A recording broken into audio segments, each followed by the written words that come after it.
Good morning mga ka-solar. Another day, another client na naman. Ayun nga, nandito tayo sa Nuvali para mag-install ng 28 pieces na panels. Full course kami ngayong project na to kasi hindi to basta-basta. 28 na solar panels ang kailangan namin i-install at ang buong metal-plated na stone-coated. Madulas na, delikado pa.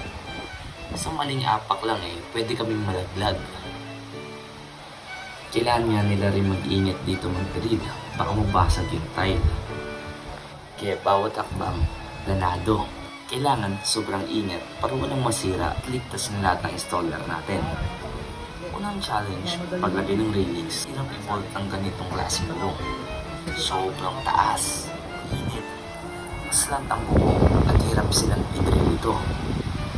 Sumunod naman sa wiring. Paikot-ikot, taas, baba, tapos mainit pa. Pero hindi kami tumigil. Gusto namin, pulido ang lahat. Kasama rin dito yung bigat ng battery ng hybrid na system nila. Mas matagal ang trabaho, pero sulit ang resulta.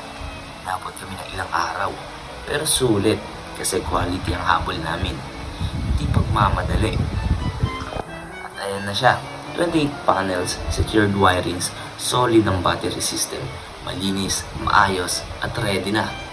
Ilang aircon po yung nakabukas natin dyan? Dalawa. Dalawang pwede masigat. So yun yung nakabukas ng aircon, dalawa. Tapos ang load nila ay 6 kilowatts. So okay, 6 kilowatt yung load ni madam. Sir, kamusta po yung gawa namin sir? Okay naman po, good quality yung lahat tulad ng pagkakabit nila sa iPhone. Okay naman po ang lahat. Malinis naman. Malinis naman. Ayan, thank you sir, thank you sir. Kaya mga ka-solar, catch race, not bids.